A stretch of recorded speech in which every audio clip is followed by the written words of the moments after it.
ਸਤਿ ਸ਼੍ਰੀ ਅਕਾਲ ਜੀ, ਮੈਂ ਹਾਂ ਹਰਜੋਤ ਕੌਰ। ਤੁਸੀਂ ਵੇਖ ਰਹੇ ਹੋ ਪ੍ਰੋਗਰਾਮ ਖਬਰ ਪੜਤਾਲ। ਬੜੇ ਦੁੱਖ ਨਾਲ ਦੱਸਣਾ ਪੈ ਰਿਹਾ ਹੈ ਕਿ 2 ਦਿਨ ਦੀ ਭਾਰੀ ਬਾਰਿਸ਼ ਦੇ ਨਾਲ ਪੰਜਾਬ ਦੀ ਲੱਖਾਂ ਏਕੜ ਜ਼ਮੀਨ ਪਾਣੀ ਵਿੱਚ ਡੁੱਬ ਗਈ ਹੈ। ਜੇ ਤਾਂ ਫਸਲਾਂ ਮੁੜ ਤੋਂ ਖੜੀਆਂ ਹੋ ਜਾਂਦੀਆਂ ਨੇ ਤਾਂ ਸਹੀ ਹੈ, ਪਰ ਜੇ ਕਿਤੇ ਅਜਿਹਾ ਨਹੀਂ ਹੁੰਦਾ ਤਾਂ ਫਿਰ ਆਖਿਰ ਕਿਸਾਨਾਂ ਦਾ ਕੀ ਬਣੇਗਾ? ਬਹੁਤ ਵੱਡਾ ਸਵਾਲ ਹੈ। ਤੇ ਨਾਲ ਹੀ ਦੂਜੇ ਪਾਸੇ ਵੱਡੇ ਬਦਲਾਅ ਤੇ MSP ਦੇਣ ਦਾ ਵਾਅਦਾ ਕਰਨ ਤੋਂ ਬਾਅਦ ਸੱਤਾ ਵਿੱਚ ਭਗਵੰਤ ਮਾਨ ਦੀ ਸਰਕਾਰ ਤਾਂ ਆ ਗਈ, ਪਰ ਹੁਣ ਜੋ ਆਮ ਆਦਮੀ ਪਾਰਟੀ ਦਾ ਪੂਰਾ ਜ਼ੋਰ ਲੱਗ ਰਿਹਾ ਦੇਖਣ ਨੂੰ, ਉਹ ਸਿਰਫ ਔਰ ਸਿਰਫ ਕੇਂਦਰ ਸਰਕਾਰ ਅਤੇ ਕਾਂਗਰਸ ਦੇ ਵਿਰੋਧ ਵਿੱਚ ਹੀ ਉਹਨਾਂ ਦਾ ਪੂਰਾ ਜ਼ੋਰ ਲੱਗਿਆ ਹੋਇਆ ਹੈ। ਸ਼ਾਇਦ ਕਿਤੇ ਨਾ ਕਿਤੇ ਆਮ ਆਦਮੀ ਨੂੰ ਭੁੱਲਦੀ ਹੋਈ ਨਜ਼ਰ ਆ ਰਹੀ ਹੈ ਭਗਵੰਤ ਮਾਨ ਦੀ ਸਰਕਾਰ।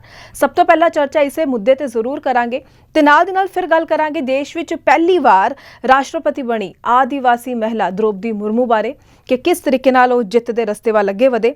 ਨਾਲ ਦੀ ਨਾਲ ਇੱਕ ਸਵਾਲ ਬਹੁਤ ਅਹਿਮ ਬਣਿਆ ਹੋਇਆ ਹੈ ਕਿ ਆਖਿਰ ਕਿਉਂ ਕੇਜਰੀਵਾਲ ਨੂੰ ਸਿੰਗਾਪੁਰ ਨਹੀਂ ਜਾਣ ਦਿੱਤਾ ਜਾ ਰਿਹਾ, ਕਿਉਂ ਰੁਕਾਵਟਾਂ ਬਣੀਆਂ? ਇੱਕ ਬਹੁਤ ਅਹਿਮ ਸਵਾਲ ਬਣਿਆ, ਇਸ ਉੱਪਰ ਵੀ ਚਰਚਾ ਅੱਜ ਅਸੀਂ ਕਰਨੀ ਹੈ।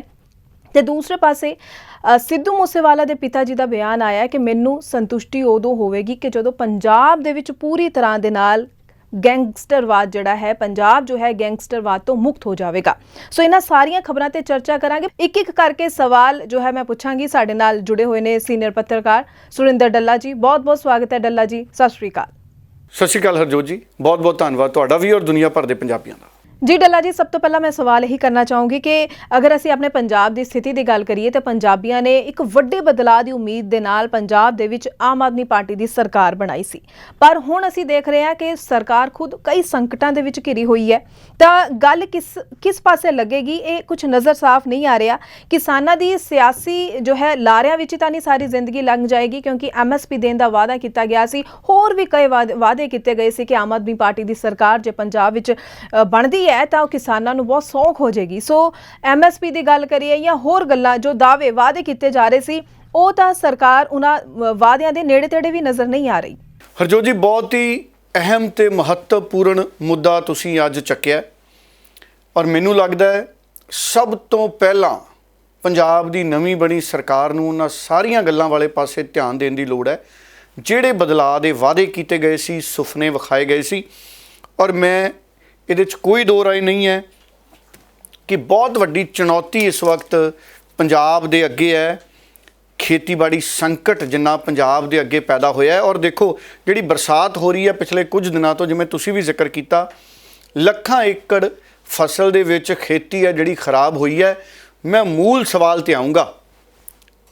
ਕੇਂਦਰ ਨੂੰ ਨਿਸ਼ਾਨੇ ਆਪਾਂ ਜਿੰਨਾ ਮਰਜ਼ੀ ਬਣਾਉਂਦੇ ਰਹੀਏ, ਉਹ ਆਪਣਾ ਮੁੱਦਾ ਹੈਗਾ, ਠੀਕ ਹੈ, ਕੇਂਦਰ ਦਾ ਕਿਤੇ ਨਾ ਕਿਤੇ ਸਾਡੇ ਨਾਲ ਵਿਤਕਰਾ ਕਰਦਾ, ਪਰ ਸਵਾਲ ਇਹ ਹੈ ਵੀ ਕੀ ਭਗਵੰਤ ਮਾਨ ਸਾਹਿਬ ਦੀ ਸਰਕਾਰ ਦਿੱਲੀ ਦੀ ਤਰਜ਼ ਤੇ ਹੁਣ ਪੰਜਾਬ ਦੇ ਕਿਸਾਨਾਂ ਨੂੰ ਗਿਰਦਾਵਰੀ ਤੋਂ ਬਾਅਦ ਮੁਆਵਜ਼ਾ ਦੇਵੇਗੀ?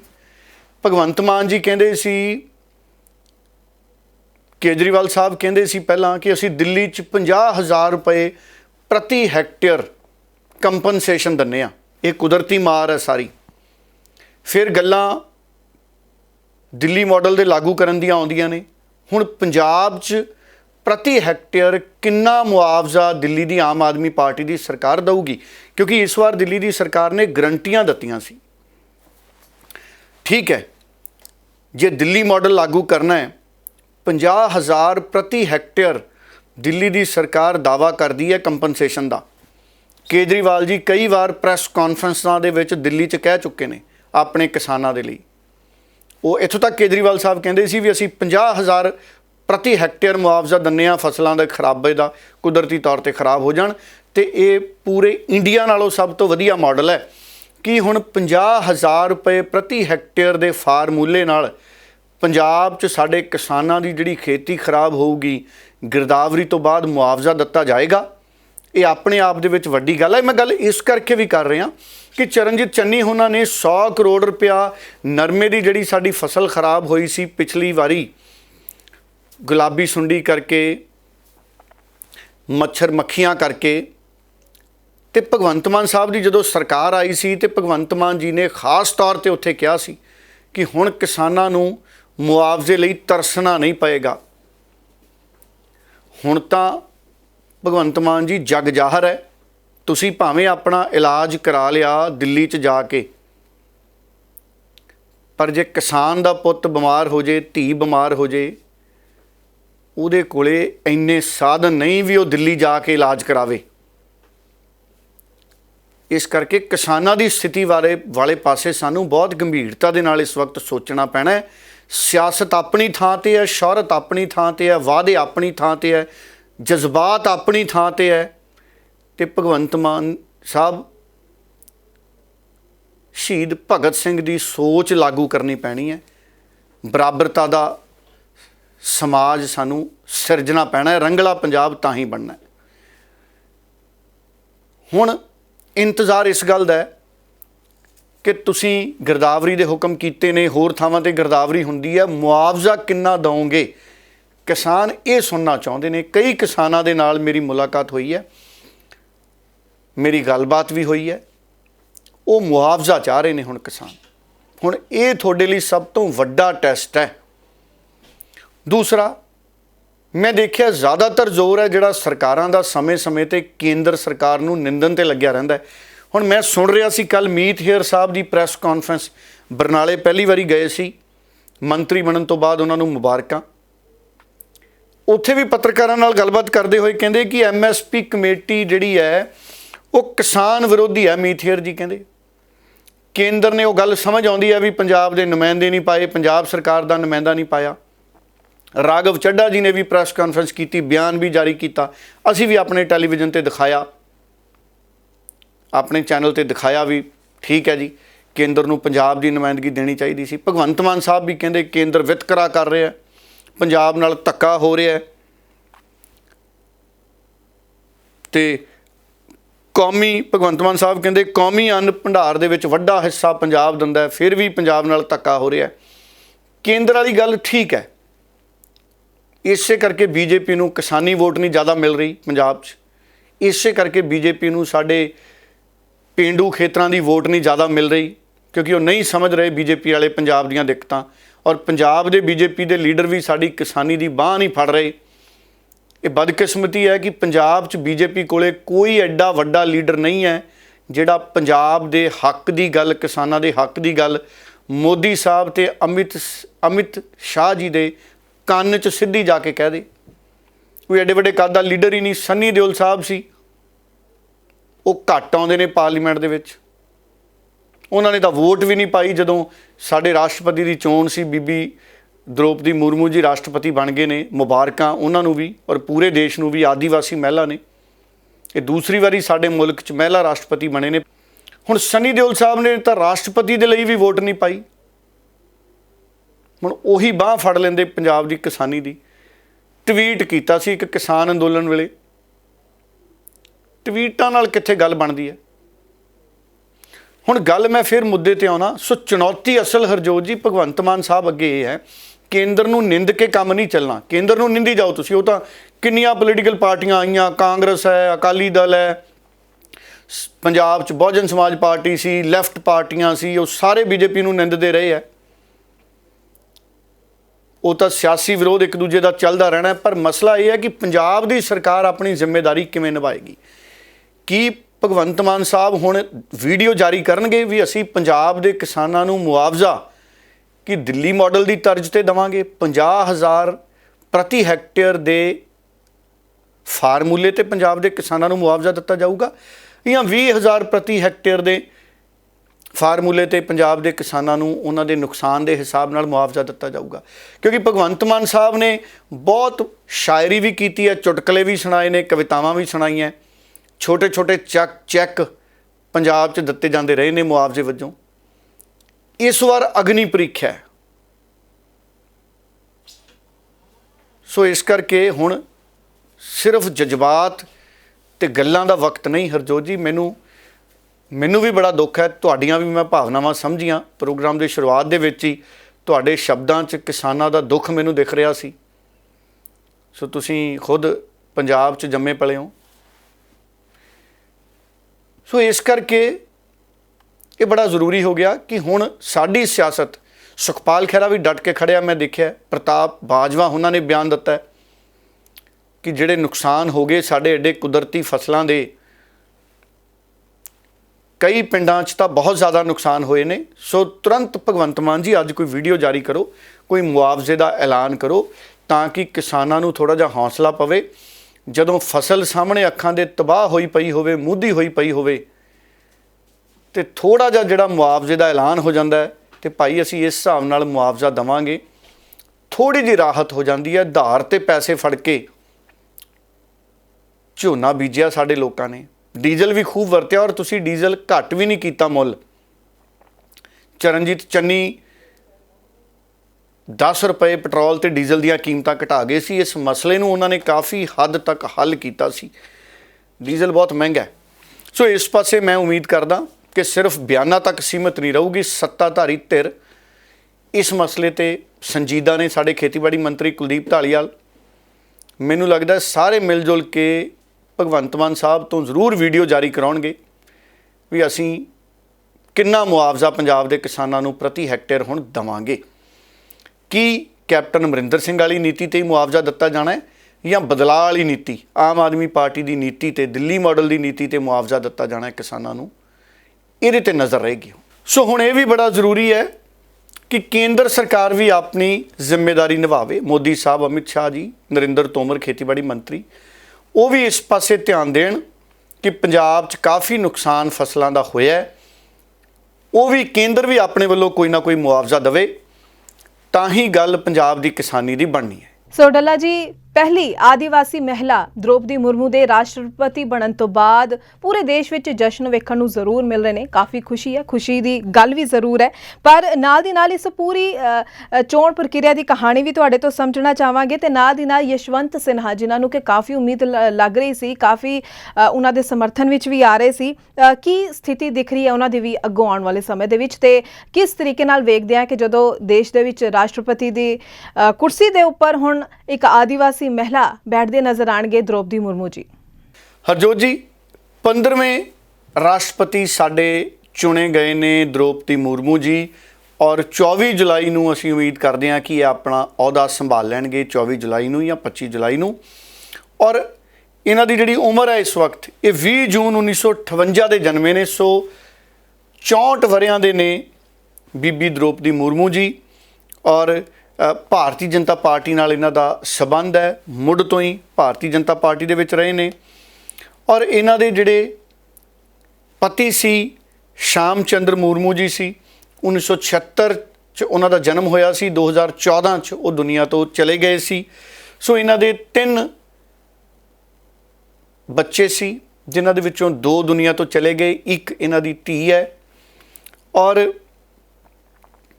ਇਹਨਾਂ ਨੇ ਰਾਮਾ ਦੇਵੀ ਵੂਮਨਸ ਯੂਨੀਵਰਸਿਟੀ ਹੈ ਅਲਮਾ ਮਤੇਰ, ਉੱਥੋਂ ਇਹਨਾਂ ਨੇ ਜਿਹੜਾ ਹੈ ਆਪਣੀ ਪੜ੍ਹਾਈ ਕੀਤੀ ਹੈ।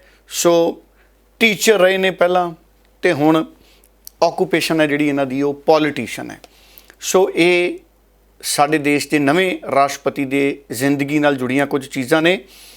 ਔਰ 15ਵੇਂ ਰਾਸ਼ਟਰਪਤੀ ਹੋਣਗੇ ਸਾਡੇ ਆਜ਼ਾਦ ਮੁਲਕ ਦੇ। ਔਰ ਇਸ ਤੋਂ ਪਹਿਲਾਂ ਇਹ 18 ਮਈ 2015 ਤੋਂ ਲੈ ਕੇ 12 ਜੁਲਾਈ 2021 ਤੱਕ ਗਵਰਨਰ ਰਹੇ ਨੇ ਝਾਰਖੰਡ ਦੇ, 9ਵੇਂ ਗਵਰਨਰ ਰਹੇ ਨੇ ਝਾਰਖੰਡ ਦੇ। ਔਰ ਉਸ ਤੋਂ ਪਹਿਲਾਂ ਇਹ ਉੜੀਸਾ ਦੀ ਸਰਕਾਰ ਦੇ ਵਿੱਚ ਮੰਤਰੀ ਰਹੇ ਨੇ ਇੰਡੀਪੈਂਡੈਂਟ ਚਾਰਜ, 6 ਅਗਸਤ 2000 ਤੋਂ 16 ਮਈ 6 ਅਗਸਤ 2002 ਤੋਂ 16 ਮਈ 2004। ਇਹ ਜਿਹੜਾ ਇਹਨਾਂ ਦਾ ਆਂਕੜਾ ਹੈ। ਇਹਨਾਂ ਕੋਲੇ ਕਈ ਮੰਤਰਾਲੇ ਰਹੇ ਉਸ ਤੋਂ ਪਹਿਲਾਂ ਉੜੀਸਾ ਦੇ ਵਿੱਚ ਹੀ, ਫਿਸ਼ਰੀਜ਼ ਦਾ, ਐਨੀਮਲ ਰਿਸੋਰਸ ਡਿਵੈਲਪਮੈਂਟ ਰਹੇ, ਸਾਡੇ ਪੰਜਾਬ 'ਚ ਐਨੀਮਲ ਹਸਬੈਂਡਰੀ ਆ। ਸੋ ਇਸ ਤਰੀਕੇ ਦੇ ਮਹਿਕਮੇ ਇਹਨਾਂ ਕੋਲੇ ਰਹੇ। ਕਾਮਰਸ ਐਂਡ ਟਰਾਂਸਪੋਰਟ ਦੇ ਮਿਨਿਸਟਰ ਵੀ ਰਹੇ 6 ਮਈ 2000 ਤੋਂ 6 ਮਾਰਚ 2000 ਤੋਂ 6 ਅਗਸਤ 2002 ਤੱਕ। ਸੋ ਕਈ ਮਹਿਕਮੇ ਜਿਹੜੇ ਨੇ ਇਹਨਾਂ ਕੋਲੇ ਰਹੇ ਨੇ। ਔਰ ਹੁਣ ਇਹ ਜਿੱਤ ਗਏ ਨੇ। ਇਹਨਾਂ ਨੇ ਕਾਫੀ ਵੱਡੇ ਮਾਰਜਨ ਦੇ ਨਾਲ ਯਸ਼ਵੰਤ ਸਿਨਹਾ ਜੀ ਨੂੰ ਹਰਾਇਆ। ਯਸ਼ਵੰਤ ਸਿਨਹਾ ਜੀ ਵਿਰੋਧੀ ਧਿਰ ਦੇ ਲੀਡਰ ਸੀ। ਕਈ ਜਿਹੜੇ ਮੈਂਬਰ ਪਾਰਲੀਮੈਂਟ ਨੇ ਉਹਨਾਂ ਨੇ ਕ੍ਰਾਸ ਵੋਟਿੰਗ ਕੀਤੀ ਹੈ, ਉਹਨਾਂ ਦਾ ਸੰਬੰਧ ਬੀਜੇਪੀ ਨਾਲ ਨਹੀਂ ਸੀ, ਪਰ ਉਹਨਾਂ ਨੇ ਵੀ ਬੀਬੀ ਮੁਰਮੂ ਜੀ ਨੂੰ ਵੋਟ ਪਾਈ ਹੈ। ਹਰਸਿਮਰਤ ਕੌਰ ਬਾਦਲ, ਸੁਖਬੀਰ ਬਾਦਲ ਉਹਨਾਂ ਨੇ ਵੀ ਬੀਬੀ ਦ੍ਰੋਪਦੀ ਮੁਰਮੂ ਜੀ ਨੂੰ ਵੋਟ ਪਾਈ ਹੈ। ਅਕਾਲੀ ਦਲ ਦੇ 2 ਵੋਟ ਸੀਗੇ ਲੋਕ ਸਭਾ ਦੇ, 2 ਵੋਟ ਵਿਧਾਇਕਾਂ ਦੇ ਸੀਗੇ, 3 ਵੋਟ ਸੀਗੇ। ਮਨਪ੍ਰੀਤ ਆਲੀ ਜੀ ਸਾਨੂੰ ਪਤਾ ਉਹਨਾਂ ਨੇ ਵੋਟ ਨਹੀਂ ਪਾਈ। ਸੋ 2 ਅਕਾਲੀ ਦਲ ਦੇ ਵਿਧਾਇਕਾਂ ਨੇ ਵੋਟ ਪਾਈ ਹੈ। ਹੁਣ ਸਵਾਲ ਇਹ ਹੈ ਕਿ ਯਸ਼ਵੰਤ ਸਿਨਹਾ ਜੀ ਨੂੰ ਇੰਨੀਆਂ ਘੱਟ ਵੋਟਾਂ ਕਿਉਂ ਪਈਆਂ। ਅਸਲ ਦੇ ਵਿੱਚ ਕਿਉਂਕਿ ਦ੍ਰੋਪਦੀ ਮੁਰਮੂ ਜੀ ਦਾ ਸੰਬੰਧ ਆਦੀਵਾਸੀ ਸਮਾਜ ਨਾਲ ਰਿਹਾ ਹੈ। ਸਾਡੇ ਦੇਸ਼ 'ਚ ਪਹਿਲੇ ਆਦੀਵਾਸੀ ਮਹਿਲਾ ਨੇ ਜਿਹੜੇ ਕਿ ਹੁਣ ਸਾਡੇ ਦੇਸ਼ ਦੇ ਪਹਿਲੇ ਨਾਗਰਿਕ ਬਣ ਗਏ ਨੇ ਚੁਣੇ ਜਾਣ ਤੋਂ ਬਾਅਦ। ਹਾਲਾਂਕਿ ਉਹਨਾਂ ਦਾ ਅਹੁਦਾ ਸ਼ੁਰੂ ਹੋਏਗਾ, ਕਾਰਜਭਾਰ ਲੈਣਗੇ ਜਦੋਂ ਉਸੇ ਦਿਨ ਤੋਂ ਉਹ ਪਹਿਲੇ ਦੇਸ਼ ਦੇ ਨਾਗਰਿਕ ਸਾਡੇ ਬਣ ਜਾਣਗੇ। ਸੋ ਸਿਟੀਜ਼ਨ ਆਫ ਇੰਡੀਆ ਨੰਬਰ 1 ਸਾਡੇ ਰਾਸ਼ਟਰਪਤੀ ਹੁੰਦੇ ਨੇ, ਪਹਿਲੇ ਨਾਗਰਿਕ, ਪ੍ਰਥਮ ਨਾਗਰਿਕ ਹਿੰਦੀ 'ਚ ਇਹਨੂੰ ਇਹ ਵੀ ਕਹਿ ਦਿੰਦੇ ਨੇ। ਸੋ ਉਹ ਬਣ ਜਾਣਗੇ ਆਦੀਵਾਸੀ ਮਹਿਲਾ। ਔਰ ਬੜੇ ਮਾਣ ਦੀ ਗੱਲ ਹੈ ਕਿ ਬਹੁਤ ਸਧਾਰਨ ਪਰਿਵਾਰ 'ਚੋਂ ਉੱਠ ਕੇ ਪੜ੍ਹ ਲਿਖ ਕੇ ਉਹਨਾਂ ਨੇ ਰਾਜਨੀਤੀ ਦੇ ਵਿੱਚ ਆਏ ਅਤੇ ਆਪਣੇ ਸਾਫ ਸੁਥਰੇ ਰਾਜਨੀਤਿਕ ਜੀਵਨ ਕਰਕੇ ਉਹਨਾਂ ਨੇ ਬੁਲੰਦੀਆਂ ਹਾਸਲ ਕੀਤੀਆਂ। ਸੋ ਜਦੋਂ ਗਵਰਨਰ ਰਹੇ, ਕਹਿੰਦੇ ਉਦੋਂ ਉੜੀਸਾ 'ਚ ਝਾਰਖੰਡ ਦੇ ਗਵਰਨਰ ਵੇਲੇ ਵੀ ਇਹਨਾਂ ਦਾ ਕਾਰਜਕਾਲ ਬਹੁਤ ਸ਼ਾਨਦਾਰ ਰਿਹਾ। ਔਰ ਜਿਹੜੇ ਦੇਸ਼ ਦੇ ਮੰਨੇ ਪ੍ਰਮੰਨੇ ਸੰਵਿਧਾਨ ਐਕਸਪਰਟ ਸੀ, ਵਿਸ਼ੇਸ਼ੱਗਿਆ ਸੀ, ਮਾਹਰ ਸੀ, ਉਹਨਾਂ ਨੇ ਵੀ ਇਹਨਾਂ ਦੇ ਕੰਮ ਦੀ ਉਹਨਾਂ ਸਮਿਆਂ ਦੇ ਵਿੱਚ ਤਾਰੀਫ ਕੀਤੀ, ਜਿਸ ਕਰਕੇ ਇਹਨਾਂ ਨੂੰ ਭਾਰਤੀ ਜਨਤਾ ਪਾਰਟੀ ਨੇ ਚੁਣਿਆ। ਸੋ ਆਪਣੀ ਕਾਬਲੀਅਤ ਕਰਕੇ ਅੱਗੇ ਵਧੇ ਨੇ ਔਰ ਬੀਜੇਪੀ ਨੇ ਇਹਨਾਂ ਦਾ ਨਾਮ ਅੱਗੇ ਵਧਾਇਆ। ਔਰ ਕਿਉਂਕਿ ਸਾਡੇ ਮੁਲਕ ਦੇ ਵਿੱਚ ਜਿਹੜੀ ਸਿਆਸਤ ਹੈ ਉਹ ਸਮਾਜਿਕ ਪੱਖੋਂ ਵੀ ਦੇਖਿਆ ਜਾਂਦਾ ਹੈ, ਧਰਮ ਜਾਤੀ ਦੇ ਆਲੇ ਦੁਆਲੇ ਵੀ ਸਾਡੇ ਦੇਸ਼ ਦੀ ਸਿਆਸਤ ਘੁੰਮਦੀ ਹੈ, ਤਾਂ ਕਿ ਸਾਰੇ ਭਾਈਚਾਰਿਆਂ ਨੂੰ ਰਾਖਵਾਂ ਕਰਨ ਜਿਨ੍ਹਾਂ ਨੂੰ ਮਿਲਿਆ ਉਹਨਾਂ ਨੂੰ ਵੀ ਸਮਾਜ ਦੇ ਵਿੱਚ, ਉਹਨਾਂ ਨੂੰ ਵੀ ਸਾਡੇ ਸੰਵਿਧਾਨ ਦੇ ਵਿੱਚ ਬਰਾਬਰ ਦੀਆਂ ਤਾਕਤਾਂ ਨੇ, ਸੋ ਉਹਨਾਂ ਨੂੰ ਵੀ ਬਰਾਬਰ ਮੌਕੇ ਮਿਲਣ। ਸੋ ਇਸ ਕਰਕੇ ਜ਼ਿਆਦਾਤਰ ਜਿਹੜੇ ਮੈਂਬਰ ਪਾਰਲੀਮੈਂਟ ਸੀ ਉਹਨਾਂ ਨੇ ਬੀਬੀ ਦ੍ਰੋਪਦੀ ਮੁਰਮੂ ਜੀ ਨੂੰ ਵੋਟਾਂ ਪਾਈਆਂ, ਤਾਂ ਕਿ ਇੱਕ ਸੁਨੇਹਾ ਜਾਵੇ ਕਿ ਅਸੀਂ ਸਾਰੇ ਭਾਈਚਾਰਿਆਂ ਦੇ ਨਾਲ ਇਕੱਠੇ ਹਾਂ ਔਰ ਅਸੀਂ ਪੰਜਾਬ ਔਰ ਦੇਸ਼ ਦੇ ਸਮੂਹਿਕ ਵਿਕਾਸ ਦੇ ਲਈ ਸਾਰੇ ਧਰਮ ਤੇ ਭਾਈਚਾਰਿਆਂ ਨੂੰ ਅਸੀਂ ਅੱਗੇ ਲੈ ਕੇ ਵਧਦੇ ਹਾਂ। ਇਹ ਸੁਨੇਹਾ ਕਿਹਾ। ਔਰ ਇਹਨਾਂ ਦੀ ਜਿਹੜੀ ਚੋਣ ਹੈ ਰਾਸ਼ਟਰਪਤੀ ਦੇ ਤੌਰ ਤੇ, ਉਹ ਸਾਡੀ ਡੈਮੋਕ੍ਰੇਸੀ ਨੂੰ ਹੋਰ ਮਜ਼ਬੂਤ ਕਰੇਗੀ ਹਰਜੋਤ ਜੀ, ਔਰ ਦੁਨੀਆ ਦੇ ਵਿੱਚ ਇਹਦੇ ਨਾਲ ਭਾਰਤ ਦੀ ਸ਼ਾਨ ਬੁਲੰਦ ਹੋਏਗੀ। ਜੀ ਡੱਲਾ ਜੀ, ਸਵਾਲਾਂ ਵਿੱਚ ਬਣਿਆ ਹੋਇਆ ਹੈ ਕੇਜਰੀਵਾਲ ਦਾ ਸਿੰਗਾਪੁਰ ਜਾਣਾ। ਉੱਥੇ ਜੋ ਰੋਕ ਲਗਾਈ ਜਾ ਰਹੀ ਹੈ, ਉਹਨਾਂ ਨੂੰ ਜਾਣ ਦੀ ਮਨਾਹੀ ਕੀਤੀ ਜਾ ਰਹੀ ਹੈ, ਪਹੁੰਚਣ ਨਹੀਂ ਦਿੱਤਾ ਜਾ ਰਿਹਾ। ਇੱਕ ਵੱਡਾ ਸਵਾਲ ਆਖਿਰ ਕਿਉਂ ਬਣਿਆ ਹੋਇਆ ਹੈ? ਕਿਉਂਕਿ ਜੇਕਰ ਅਸੀਂ ਗੱਲ ਕਰੀਏ ਤਾਂ ਉੱਥੋਂ ਦੇ ਲੈਫਟੀਨੈਂਟ ਗਵਰਨਰ ਯਾਨੀ ਕਿ ਜੋ ਐਲਜੀ ਨੇ, ਉਹਨਾਂ ਤੋਂ ਹੀ ਸਹਿਮਤੀ ਨਹੀਂ ਮਿਲ ਪਾ ਰਹੀ ਹੈ। ਆਖਿਰ ਇਹ ਅੜਚਣਾ ਕਿਉਂ ਨੇ? ਪੂਰਾ ਮਾਮਲਾ ਕੀ ਹੈ? ਕੀ ਰਾਜਨੀਤੀ ਇਸ ਮੁੱਦੇ ਤੇ ਹੋ ਰਹੀ ਹੈ? ਜ਼ਰੂਰ ਚਾਹਾਂਗੇ ਕਿ ਹਰ ਪਹਿਲੂ ਨੂੰ ਖੋਲ ਕੇ ਜੋ ਹੈ ਦਰਸ਼ਕਾਂ ਦੇ ਸਾਹਮਣੇ ਪੇਸ਼ ਕੀਤਾ ਜਾਵੇ। ਦੇਖੋ, ਦਿੱਲੀ ਦੇ ਵਿੱਚ ਹਮੇਸ਼ਾ ਹੀ ਅਸੀਂ ਦੇਖਿਆ ਟਕਰਾਅ ਹੁੰਦਾ ਰਿਹਾ ਹੈ ਮੁੱਖ ਮੰਤਰੀ ਦੇ ਅਹੁਦੇ ਔਰ ਲੈਫਟੀਨੈਂਟ ਗਵਰਨਰ ਦੇ ਵਿਚਾਰਾਂ ਦਾ। ਇੱਕ ਵਾਰ ਫੇਰ ਕਿਉਂਕਿ ਅਰਵਿੰਦ ਕੇਜਰੀਵਾਲ ਜੀ ਸਿੰਗਾਪੁਰ ਜਾਣਾ ਚਾਹੁੰਦੇ ਸੀ, ਉਹਨਾਂ ਨੇ ਕਲੀਅਰੈਂਸ ਮੰਗੀ ਹੋਈ ਹੈ, ਕਾਫੀ ਦੇਰ ਦੀ ਪ੍ਰਸਤਾਵ ਗਿਆ ਸੀ ਲੈਫਟੀਨੈਂਟ ਗਵਰਨਰ ਕੋਲੇ ਵੀ, ਲੇਕਿਨ ਹੁਣ ਪਤਾ ਲੱਗਿਆ ਮੀਡੀਆ ਰਿਪੋਰਟਾਂ ਮੁਤਾਬਕ ਕਿ ਉਹਨਾਂ ਦਾ ਜਿਹੜਾ ਪ੍ਰਸਤਾਵ ਹੈ ਵਾਪਸ ਮੋੜ ਦਿੱਤਾ ਗਿਆ।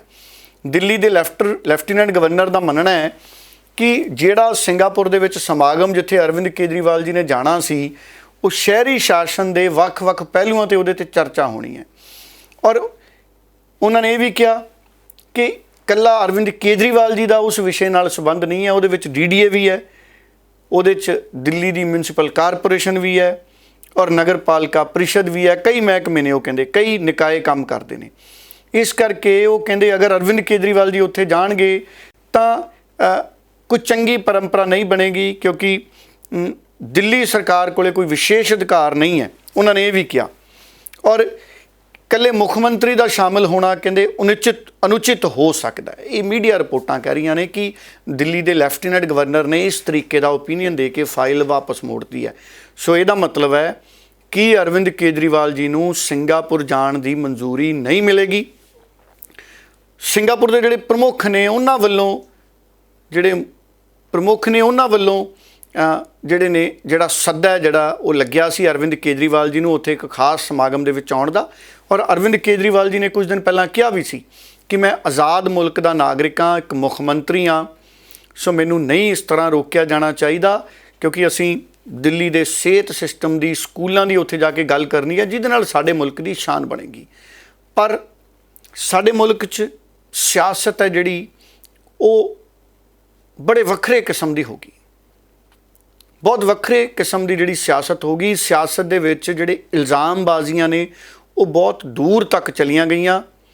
ਪਿਛਲੇ ਸਮਿਆਂ ਦੇ ਵਿੱਚ ਵੀ ਅਸੀਂ ਦੇਖਿਆ ਅਰਵਿੰਦ ਕੇਜਰੀਵਾਲ ਜੀ ਨੇ ਭਾਰਤੀ ਜਨਤਾ ਪਾਰਟੀ ਦੇ ਜਿਹੜੇ ਵੱਡੇ ਲੀਡਰ ਨੇ, ਪ੍ਰਧਾਨ ਮੰਤਰੀ ਨੇ, ਉਹਨਾਂ ਤੇ ਵੀ ਕਈ ਇਲਜ਼ਾਮ ਲਾਏ ਨੇ। ਉਹਨਾਂ ਨੇ ਵੀ ਕਈ ਵਾਰੀ ਪ੍ਰਧਾਨ ਮੰਤਰੀ ਬਣਨ ਤੋਂ ਬਾਅਦ ਇਸ਼ਾਰਿਆਂ 'ਚ ਅਰਵਿੰਦ ਕੇਜਰੀਵਾਲ ਤੇ ਵੀ ਕਈ ਨਿਸ਼ਾਨੇ ਸਾਧੇ ਨੇ। ਕੁਝ ਦਿਨ ਪਹਿਲਾਂ ਇੱਕ ਵੱਡੇ ਐਕਸਪ੍ਰੈਸ ਹਾਈਵੇ ਦੇ ਉਦਘਾਟਨ ਮੌਕੇ ਗੱਲਾਂ 'ਚ ਪ੍ਰਧਾਨ ਮੰਤਰੀ ਜੀ ਨੇ ਜਿਹੜੀਆਂ ਗੱਲ ਕਹਿਤੀ ਮੁਫਤ ਦੀਆਂ ਰਿਓੜੀਆਂ ਵਾਲੀ, ਕਿ ਕੁਝ ਲੋਕ ਮੁਫਤ ਦੀਆਂ ਰਿਓੜੀਆਂ ਵੰਡ ਕੇ ਵੋਟਾਂ ਦੀ ਸਿਆਸਤ ਦੇਖਦੇ ਨੇ, ਇਸ ਤਰੀਕੇ ਦਾ ਉਹਨਾਂ ਦਾ ਭਾਵ ਸੀ। ਉਹਦੇ ਨਾਲ ਅਰਵਿੰਦ ਕੇਜਰੀਵਾਲ ਜੀ ਨੂੰ ਵੀ ਗੁੱਸਾ ਲੱਗਿਆ। ਔਰ ਜਦੋਂ ਦਿੱਲੀ ਵਿਧਾਨ ਸਭਾ ਦਾ ਸੈਸ਼ਨ ਸੀ ਪੰਜਾਬ ਦੀਆਂ ਚੋਣਾਂ ਤੋਂ ਬਾਅਦ, ਜਿੱਤ ਤੋਂ ਬਾਅਦ, ਅਰਵਿੰਦ ਕੇਜਰੀਵਾਲ ਜੀ ਨੇ ਉਦੋਂ 56 ਇੰਚ ਦੇ ਸੀਨੇ ਤੇ ਸਿੱਧੇ ਹਮਲੇ ਕਰਤੇ ਸੀ।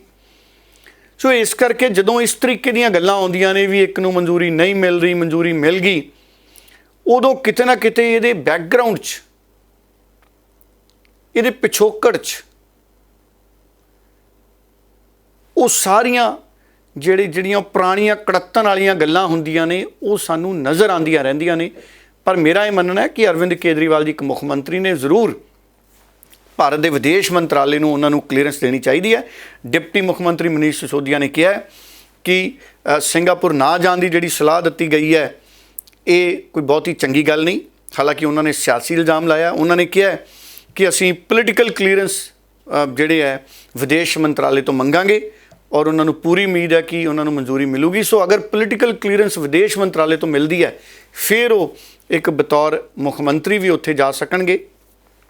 ਔਰ ਅਰਵਿੰਦ ਕੇਜਰੀਵਾਲ ਨੇ ਪਹਿਲਾਂ ਹੀ ਕਿਹਾ ਕਿ ਮੈਂ ਇੱਕ ਸੁਤੰਤਰ ਨਾਗਰਿਕ ਹਾਂ, ਮੈਨੂੰ ਇਸ ਤਰੀਕੇ ਨਾਲ ਨਹੀਂ ਹੋਣਾ ਚਾਹੀਦਾ ਸੀ। ਸੋ ਸਿੰਗਾਪੁਰ ਸਰਕਾਰ ਨੇ, ਅਰਵਿੰਦ ਕੇਜਰੀਵਾਲ ਕਹਿੰਦੇ ਸੀ ਵੀ ਮੈਨੂੰ ਸੱਦਿਆ ਸਿਹਤ, ਸਿੱਖਿਆ ਅਤੇ ਸਕੂਲਾਂ ਦੇ ਜਿਹੜੀ ਉਹਨਾਂ 'ਚ ਗਰੋਥ ਹੋਈ ਹੈ ਉਹਦੇ ਬਾਰੇ ਦੱਸਣ ਦੇ ਲਈ। ਸੋ ਇਹ ਅਰਵਿੰਦ ਕੇਜਰੀਵਾਲ ਉਹਨਾਂ ਦਾ ਤਰਕ ਸੀ। ਹੁਣ ਵੇਖਦੇ ਹਾਂ ਕਿ ਆਉਂਦੇ ਦਿਨਾਂ 'ਚ ਇਹਦੇ 'ਤੇ ਹੋਰ ਸਿਆਸਤ ਕਿਸ ਤਰ੍ਹਾਂ ਦੀ ਹਰਜੋਜੀ ਅੱਗੇ ਵਧਦੀ ਹੈ। ਡੱਲਾ ਜੀ, ਜਿਹੜੀ ਵੀ ਸਰਕਾਰ ਬਣਦੀ ਹੈ ਹਮੇਸ਼ਾ ਬਹੁਤ ਸਾਰੇ ਜੋ ਹੈ ਘੋਸ਼ਣਾਵਾਂ ਕੀਤੇ ਜਾਂਦੀਆਂ, ਐਲਾਨ ਕੀਤੇ ਜਾਂਦੇ ਨੇ, ਪਰ ਪ੍ਰੈਕਟੀਕਲੀ ਉਹ ਚੀਜ਼ਾਂ ਨਹੀਂ ਹੁੰਦੀਆਂ ਤਾਂ ਆਮ ਲੋਕਾਂ ਨੂੰ ਦਿੱਕਤਾਂ ਜ਼ਰੂਰ ਹੁੰਦੀਆਂ। ਜੇਕਰ ਅਸੀਂ ਗੱਲ ਕਰ ਲਈਏ ਵਜ਼ੀਫਾ ਸਕੀਮ ਦੀ, ਤਾਂ ਵਜ਼ੀਫਾ ਸਕੀਮ ਤਹਿਤ ਕੇਂਦਰ ਵੱਲੋਂ ਭੇਜਿਆ ਪੈਸਾ ਜੋ ਹੈ ਵਿਦਿਆਰਥੀਆਂ ਤੱਕ ਪਹੁੰਚਿਆ ਹੀ ਨਹੀਂ, ਜਿਸ ਕਰਕੇ ਕਈ ਵਿਦਿਆਰਥੀਆਂ ਨੂੰ ਕਾਲਜ ਤੋਂ ਬਾਹਰ ਜਾਣਾ ਪਿਆ, ਕਾਲਜ ਛੱਡ ਕੇ ਜਾਣਾ ਪਿਆ। ਸੋ ਇਸ ਮਾਮਲੇ ਨੂੰ ਵੀ ਸਮਝਣਾ ਚਾਹਾਂਗੇ ਕਿ ਤੁਸੀਂ ਕਿਸ ਤਰੀਕੇ ਨਾਲ ਵੇਖਦੇ ਹੋ। ਵਜ਼ੀਫਾ ਸਕੀਮ ਤਾਂ ਸ਼ੁਰੂ ਕੀਤੀ ਜਾਂਦੀ ਹੈ ਪਰ ਜੋ ਉਹ ਸਕੀਮ ਦੇ ਤਹਿਤ ਪੈਸਾ ਵਿਦਿਆਰਥੀਆਂ ਨੂੰ ਮਿਲਣਾ ਹੁੰਦਾ ਹੈ ਉਹ ਸਮੇਂ ਸਿਰ ਮਿਲਦਾ ਹੀ ਨਹੀਂ। ਫਿਰ ਆਖਿਰ ਇਹਨਾਂ ਵਜ਼ੀਫਿਆਂ ਦੇ ਆਧਾਰ ਕੀ ਨੇ ਤੇ ਕਿਸ ਤਰੀਕੇ ਨਾਲ ਅਸੀਂ ਕਹੀਏ ਕਿ ਆਮ ਲੋਕਾਂ ਨੂੰ ਇਹਨਾਂ ਐਲਾਨਾਂ ਦਾ, ਇਹਨਾਂ ਵਜ਼ੀਫਿਆਂ ਦਾ ਫਾਇਦਾ ਹੁੰਦਾ ਹੈ?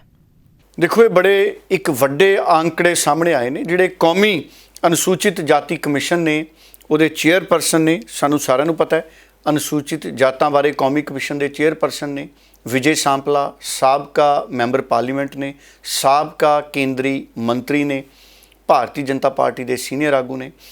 ਹੁਣ ਉਹਨਾਂ ਨੇ ਪੰਜਾਬ ਸਰਕਾਰ ਤੋਂ ਇਸ ਪੂਰੇ ਮਾਮਲੇ 'ਤੇ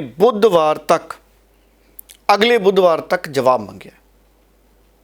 ਉਹ ਕਹਿੰਦੇ ਵੀ ਸਾਡੀ ਜਾਣਕਾਰੀ 'ਚ ਇਹ ਆਇਆ ਕਿ 2017 ਦੇ ਵਿੱਚ ਲਗਭਗ 3 ਲੱਖ ਵਿਦਿਆਰਥੀ ਨੇ, 3 ਲੱਖ ਜਿਹੜੇ ਸਾਡੇ SC ਭਾਈਚਾਰੇ ਦੇ ਵਿਦਿਆਰਥੀ ਨੇ, ਉਹਨਾਂ ਦੇ ਖਾਤਿਆਂ ਦੇ ਵਿੱਚ ਪੈਸਾ ਗਿਆ ਸੀ, ਉਹਨਾਂ ਨੂੰ ਇਸ ਸਕੀਮ ਦਾ ਲਾਭ ਮਿਲਿਆ ਸੀ। ਪੋਸਟ ਮੈਟ੍ਰਿਕ ਸਕਾਲਰਸ਼ਿਪ ਵਜ਼ੀਫਾ ਸਕੀਮ, ਪੋਸਟ ਮੈਟ੍ਰਿਕ ਵਜ਼ੀਫਾ ਸਕੀਮ।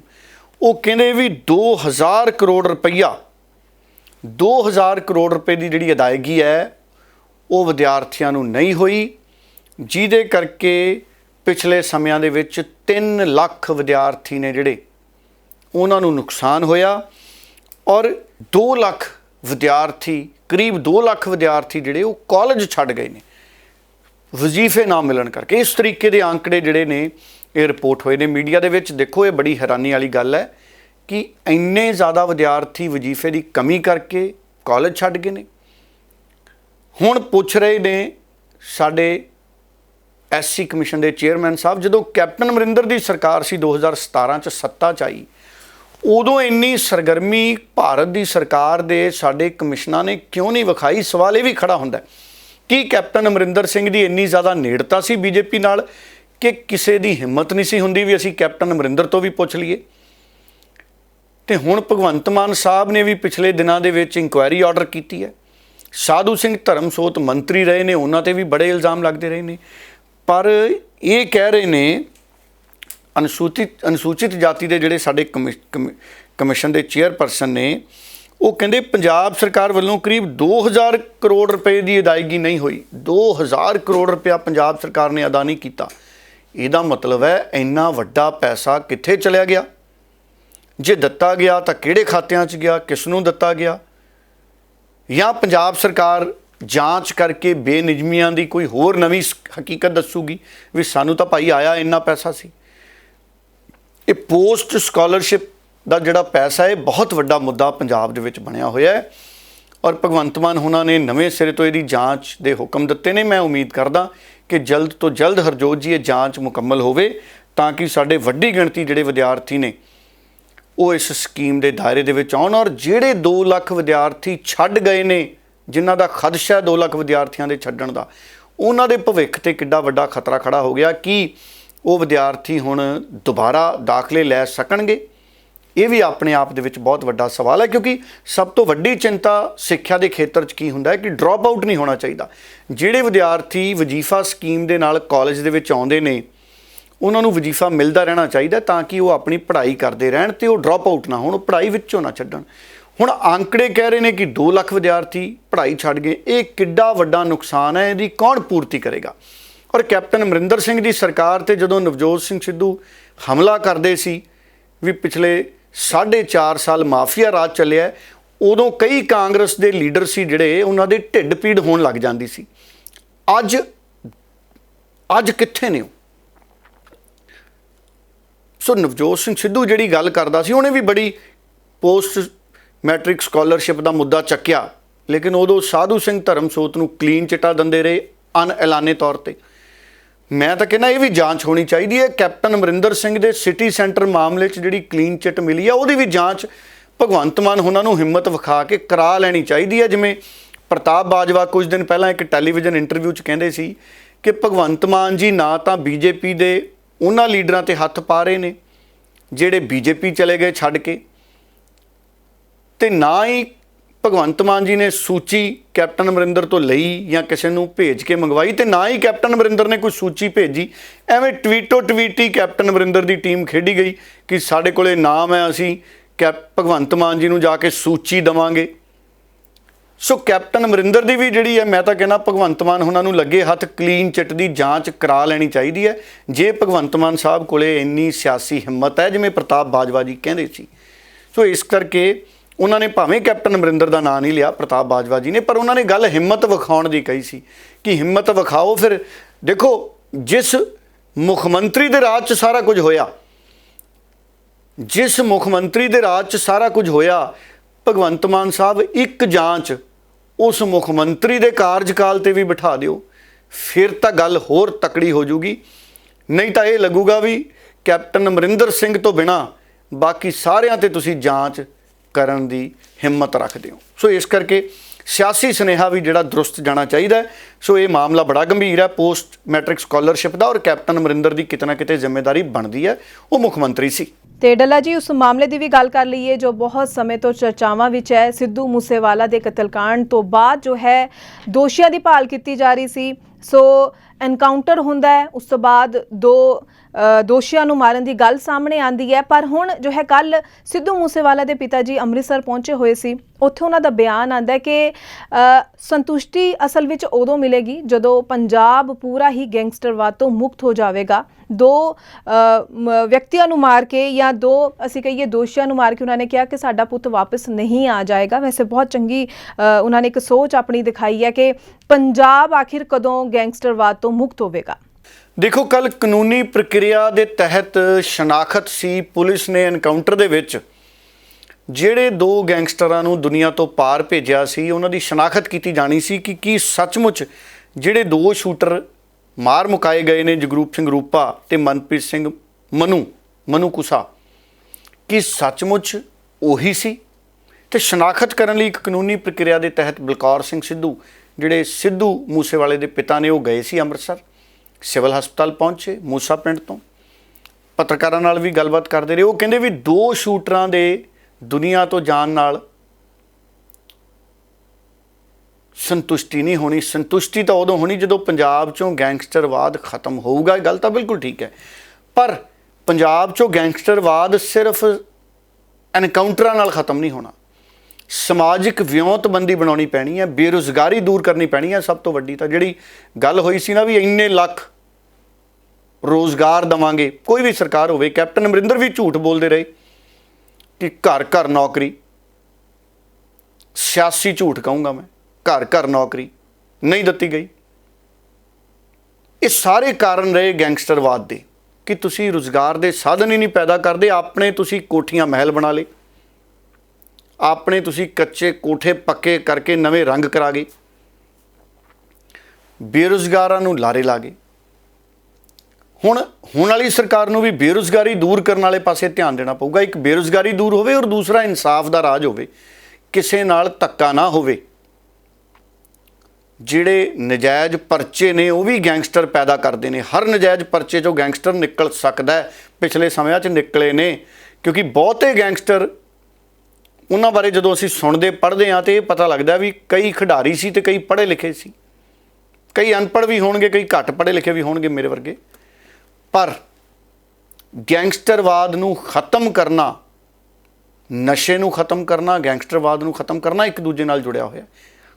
ਇਸ ਕਰਕੇ ਬਹੁਤ ਗੰਭੀਰ ਯਤਨ ਸਰਕਾਰਾਂ ਦੇ ਹੋਣੇ ਚਾਹੀਦੇ ਨੇ। ਸਿਰਫ ਸਿਆਸਤ ਕਰਨ ਨਾਲ, ਦੋ ਗੈਂਗਸਟਰਾਂ ਦੇ ਇਨਕਾਊਂਟਰ ਤੋਂ ਬਾਅਦ ਇਹ ਮੰਨ ਲੈਣਾ ਵੀ ਅਸੀਂ ਬਹੁਤ ਵੱਡਾ ਕੰਮ ਕਰਤਾ, ਨਹੀਂ। ਇਹ ਪਹਿਲਾਂ ਵੀ ਹੋਏ ਨੇ, ਪਹਿਲਾਂ ਵੀ ਕਈ ਗੈਂਗਸਟਰ ਨੇ ਜਿਹੜੇ ਉਹਨਾਂ ਦੇ ਐਨਕਾਊਂਟਰ ਹੋਏ ਨੇ ਪੰਜਾਬ 'ਚ। ਕੀ ਉਹਦੇ ਨਾਲ ਗੈਂਗਸਟਰਵਾਦ ਖਤਮ ਹੋ ਗਿਆ? ਕਈ ਮੰਨੇ ਪ੍ਰਮੰਨੇ ਗੈਂਗਸਟਰ ਪਹਿਲਾਂ ਉਹਨਾਂ ਦੇ ਐਨਕਾਊਂਟਰ ਹੋਏ ਨੇ। ਬਠਿੰਡੇ ਵਾਲਾ ਐਨਕਾਊਂਟਰ ਤਾਂ ਕਿਸੇ ਨੂੰ ਭੁੱਲਿਆ ਹੀ ਨਹੀਂ, ਕਿਵੇਂ ਸਕੂਲ 'ਚ ਵੜਨ ਲੱਗੇ ਸੀ ਗੈਂਗਸਟਰ, ਵੜ ਹੀ ਗਏ ਸੀ। ਸੋ ਮੈਂ ਨਾਂ ਨਹੀਂ ਲੈਣਾ ਚਾਹੁੰਦਾ ਉਸ ਗੈਂਗਸਟਰ ਦਾ, ਉਹਦੀ ਵੀ ਜ਼ਿੰਦਗੀ ਦੀ ਕਹਾਣੀ ਕਿੱਥੋਂ ਸ਼ੁਰੂ ਹੋਈ ਤੇ ਕਿੱਥੇ ਚਲੀ ਗਈ। ਸੋ ਗੈਂਗਸਟਰਵਾਦ ਨੂੰ ਖਤਮ ਕਰਨਾ ਬਹੁਤ ਜ਼ਰੂਰੀ ਹੈ ਤਾਂ ਕਿ ਮਜਬੂਰੀ ਵਸ ਵੀ ਸਾਡੇ ਨੌਜਵਾਨ ਗੈਂਗਸਟਰ ਬਣਨ ਬਾਰੇ ਨਾ ਸੋਚਣ। ਉਹਦੇ ਲਈ ਜ਼ਰੂਰੀ ਹੈ ਇਨਸਾਫ ਦਾ ਰਾਜ ਹੋਵੇ। ਇਹਦੇ 'ਚ ਪੁਲਿਸ ਵੀ ਹੈ ਅਤੇ ਅਦਾਲਤਾਂ ਵੀ ਅਤੇ ਸਰਕਾਰ ਵੀ, ਤਿੰਨਾਂ ਦੀ ਜ਼ਿੰਮੇਵਾਰੀ ਹੈ। ਸੋ ਹੁਣ ਇਹ ਭਗਵੰਤ ਮਾਨ ਉਹਨਾਂ ਦੀ ਚੁਣੌਤੀ ਹੈ ਕਿ ਉਹ ਪੁਲਿਸ ਨਿਰਪੱਖਤਾ ਦੇ ਨਾਲ ਕੰਮ ਕਰਾਉਣ। ਪੁਲਿਸ ਤੋਂ ਕੋਈ ਪੋਲੀਟੀਕਲ ਦਬਾਅ ਨਾ ਹੋਵੇ, ਜਿਵੇਂ ਕਈ ਚਰਚਾਵਾਂ ਆਉਂਦੀਆਂ ਨੇ ਕਿ ਵਿਧਾਇਕ ਹਾਵੀ ਹੋਣ ਦੀ ਕੋਸ਼ਿਸ਼ ਕਰ ਰਹੀ ਹੈ ਪੁਲਿਸ ਆਫਿਸਰ ਤੇ ਇੱਕ ਕਹਿੰਦੇ ਨੌਜਵਾਨ ਪੁਲਿਸ ਆਫਿਸਰ ਸੀ, ਬਹੁਤ ਪੜ੍ਹੀ ਲਿਖੀ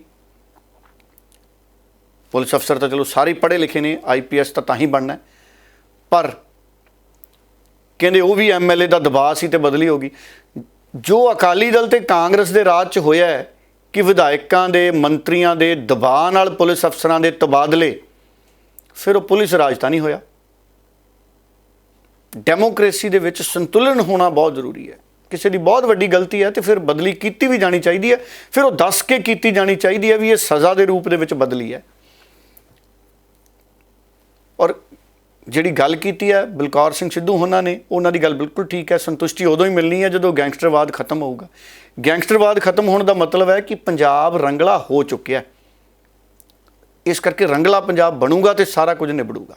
ਸੋ ਚੁਣੌਤੀਆਂ ਨੇ ਭਗਵੰਤ ਮਾਨ ਸਾਹਿਬ ਅੱਗੇ ਵੀ, ਔਰ ਅਸੀਂ ਸਾਰੇ ਹੀ ਚਾਹੁੰਦੇ ਹਾਂ ਕਿ ਗੈਂਗਸਟਰਵਾਦ ਖਤਮ ਹੋਵੇ, ਸਾਡੇ ਨੌਜਵਾਨ ਖਿਡਾਰੀ ਬਣਨ, ਓਲੰਪਿਕ 'ਚ ਮੈਡਲ ਜਿੱਤਣ, ਹਾਕੀ ਖੇਡਣ, ਕ੍ਰਿਕਟ ਖੇਡਣ ਸਿੱਧੂ ਵਾਂਗ, ਗੋਲ ਕਰਨ ਪ੍ਰਗਟ ਵਾਂਗ, ਤੇ ਫਿਰ ਗੱਲ ਬਣਦੀ ਹੈ। ਤੇ ਪੰਜਾਬ 'ਚੋਂ ਦੇਖੋ ਸਾਡੇ ਮਹਿਲਾ ਕ੍ਰਿਕਟ ਟੀਮ ਦੀ ਵੀ ਕਪਤਾਨ ਮੋਗੇ 'ਚੋਂ ਗਈ ਹੈ। ਸੋ ਇਸ ਕਰਕੇ ਨੌਜਵਾਨ ਚੰਗੇ ਪਾਸੇ ਅਸੀਂ ਉਤਸ਼ਾਹਿਤ ਕਰੀਏ ਵੱਧ ਤੋਂ ਵੱਧ, ਫਿਰ ਗੈਂਗਸਟਰਵਾਦ ਖਤਮ ਹੋਣਾ ਹੈ। ਉਹਨਾਂ ਨੂੰ ਮੌਕੇ ਵੀ ਦਈਏ ਪੜ੍ਹਨ ਲਿਖਣ ਦੇ, ਸਕਾਲਰਸ਼ਿਪ ਦੇ ਘੁਟਾਲੇ ਨਾ ਹੋਣ, ਵਜ਼ੀਫਿਆਂ ਦੀ ਕਮੀ ਬਿਨਾਂ ਸਾਡੇ ਨੌਜਵਾਨ ਕਾਲਜ ਯੂਨੀਵਰਸਿਟੀ ਛੱਡ ਕੇ ਕੰਮ ਨਾ ਕਰਨ ਲੱਗ ਜਾਣ। ਕੰਮ ਕਰਨਾ ਚੰਗੀ ਗੱਲ ਹੈ, ਪਾਰਟ ਟਾਈਮ ਕਰਨ, ਪੜ੍ਹਾਈ ਛੱਡ ਕੇ ਕਿਉਂ ਕਰਨ, ਪੜ੍ਹਾਈ ਦੀ ਕੀਮਤ 'ਤੇ ਕੰਮ ਕਿਉਂ ਕਰਨ। ਸੋ ਇਸ ਕਰਕੇ ਤਾਂ ਗੈਂਗਸਟਰਵਾਦ ਖਤਮ ਹੋਣਾ ਹੈ। ਬਹੁਤ ਸਾਰੇ ਪੈਰਾਮੀਟਰ ਨੇ ਗੈਂਗਸਟਰਵਾਦ ਖਤਮ ਹੋਣ ਦੇ। ਸੋ ਬਹੁਤ-ਬਹੁਤ ਧੰਨਵਾਦ ਡੱਲਾ ਜੀ ਕਿ ਤੁਸੀਂ ਇਹਨਾਂ ਸਾਰੀਆਂ ਖਬਰਾਂ ਦੇ ਉੱਪਰ ਖਬਰਾਂ ਦੀ ਪੜਤਾਲ ਕਰਕੇ ਪੂਰੀ ਜਾਣਕਾਰੀ ਦਰਸ਼ਕਾਂ ਤੱਕ ਪਹੁੰਚਾਈ ਹੈ। ਬਹੁਤ-ਬਹੁਤ ਧੰਨਵਾਦ ਤੁਹਾਡਾ, ਤੇ ਦਰਸ਼ਕਾਂ ਦਾ ਵੀ ਧੰਨਵਾਦ ਕਰਦੇ ਹਾਂ ਜੋ ਹਮੇਸ਼ਾ ਪ੍ਰੋਗਰਾਮ ਦੇ ਨਾਲ ਜੁੜਦੇ ਨੇ, ਆਪਣੇ ਸੁਝਾਅ ਸਾਨੂੰ ਕਮੈਂਟ ਜ਼ਰੀਏ ਸਾਡੇ ਤੱਕ ਪਹੁੰਚਾਉਂਦੇ ਨੇ। ਇਸ ਦੇ ਨਾਲ ਹੀ ਹੁਣ ਮੈਨੂੰ ਯਾਨੀ ਕਿ ਹਰਜੋਤ ਕੌਰ ਨੂੰ ਵੀ ਦਿਓ ਜੀ ਇਜਾਜ਼ਤ। ਧੰਨਵਾਦ। ਬਹੁਤ ਧੰਨਵਾਦ ਹਰਜੋਤ ਜੀ ਤੁਹਾਡਾ ਵੀ, ਔਰ ਦੁਨੀਆ ਭਰ ਦੇ ਪੰਜਾਬੀਆਂ ਦਾ।